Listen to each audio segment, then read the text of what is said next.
All right.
Welcome to the last Rotary meeting of the month of August 2022.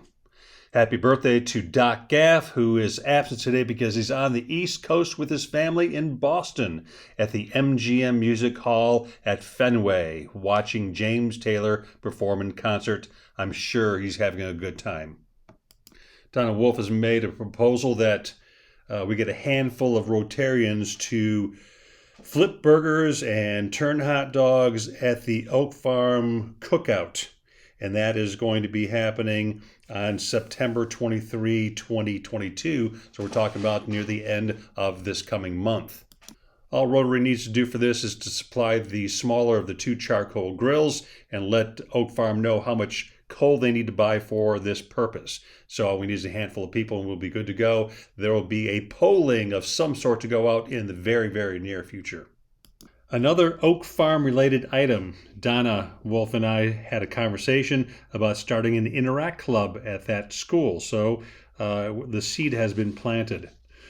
I stopped by the facility that Tom Burke was in last Friday. He was not there. I called him up Friday. He was not, didn't answer. I don't know where he was, but I called him up Sunday and he was at home and he's going to try to make it to the next meeting. I've also received an email from the Prosthetics Project folks, and they just told me to chill out and they'll get the paperwork and whatever I need to do to me when it's time. It's going to be sometime this fall.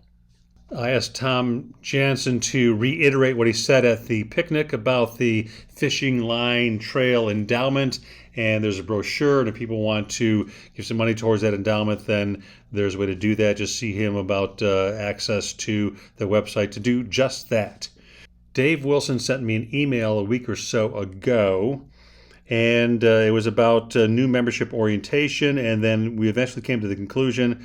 Doug and Fred spoke up saying that they're part of that committee and they've worked with people before, over a cup of coffee, that kind of stuff, or after a regular meeting. And also Donna, who has been the sponsor to our newest member, Diana McCreary, she'll help her out as well. So we have many people looking to assist the new member. I asked the club whether or not they wanted to repeat the Polio Plus night at Sylvan Cellars that we've done in the past, and somebody asked about the fact that aren't we doing a thing at Wings, etc. Yes, and that's true. We are doing a dine to donate at Wings, etc. on October 19th, which is a Wednesday, and so they figured that would suffice to do that for Polio Plus. I did receive an email from Ryan Norden of East Noble's Interact Club. They had their first meeting today, and 25 students showed up to show interest. But Ryan sent to me a question about three items, and one was, they want to do dog washing again. So I've contacted Lisa Charles to see if she's interested. And then they also are looking to maybe help out in the fishing line trail, which won't happen until next spring. But I also mentioned to him in an email that we have a daycare center project coming up soon, and they might want to be a part of that. And then certainly the Apple Festival, they mentioned that as well. And so hopefully we can get some young people in to help us out with that. Next meeting, next Tuesday, is going to be Al Ensley. He's going to have lacrosse coach of Trine there. The following week on the 13th, David Hockley will have Angie Kidd to talk about Common Grace. And September 30th will be the daycare cleanup run by Dave Hunter. Dave Hunter was surprised to know that he was the song leader for the day, but he led us in a song, If You're Happy and You Know It, Clap Your Hands, something like that. Let me see, for the raffle, Kristen won $7, Larry Doyle won $3, and no one won the pot. Sir Lawrence Doyle was the sergeant, and since many of his fines were towards people who were absent from the meeting, he instead came up with an alternative and had anyone who is younger than 65 stand, and as a result, they all owed $1. Jenna Anderson offered a brag buck for her brand new little golden doodle puppy named Max. Well, tonight's meeting was an interesting one.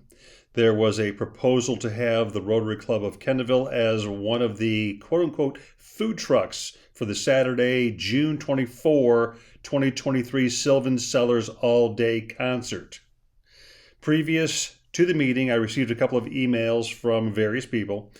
Dave Hunter, for example, indicated probably the most important part about this whole possibility is having enough people willing to give up a Saturday during vacation season. And he's right.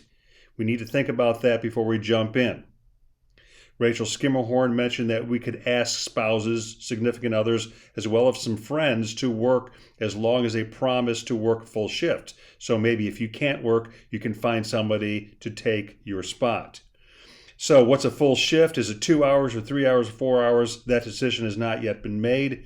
The drawing point for the volunteers is that if they like music, they're able to enter this concert for free. And I do believe other concert goers are spending $70 to get into this event. I have received many emails, and there has been much discussion about if we do this, then what kind of product should we cook? And some are saying that wings are the way to go because they're unique. The downside of it, of course, is that the cost of them has more than doubled since last year, so the profit margin will be lower. Others argue that, well, maybe we should be doing pork burgers because the profit margin would be much higher than that of wings. But the question arises, do people want to eat pork burgers in late June? Have they had their fill already? And that's a good question.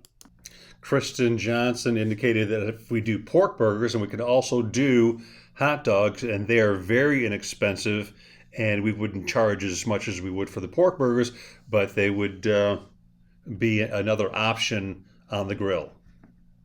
Another concern will be our competition for the day.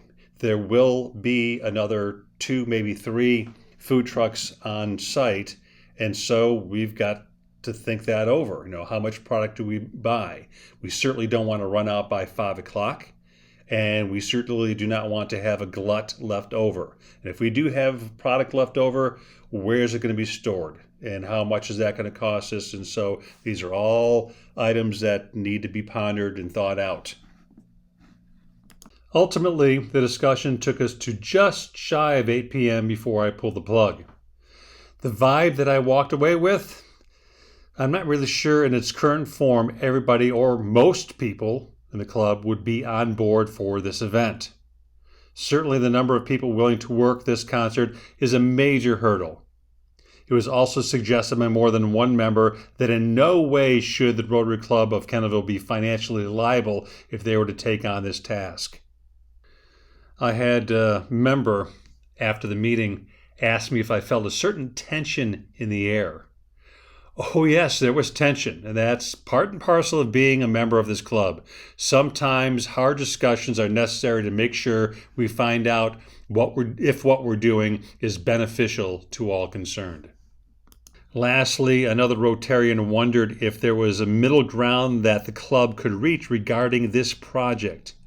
At this time, I do not know. My greatest fear is that the club becomes stagnant. A few weeks ago, there was a discussion about having the Rotary gift the YMCA Endowment Fund $5,000 for the next few years. The rationale is that we can't always be depending on the deep-pocketed financial stakeholders. I see this club in the same way. Certainly, we do a lot of great things. We have found programs that have worked, but I wonder what this club looks like to younger people. Are we changing enough, and are we inviting enough to attract younger members? Don't get me wrong, I don't think that the Sylvan Cellars concert is the end-all and be-all answer to this concern. However, we need to always be moving forward in whatever shape or form that may be. Okay, I'm off my soapbox. Now it's time for RJ to send us on our way with the 4-way test of the things we think, say, and do. A little introduction, because these words are very appropriate for tonight. They come from Sir Barnett Cox, who is he was the parliamentarian for Parliament.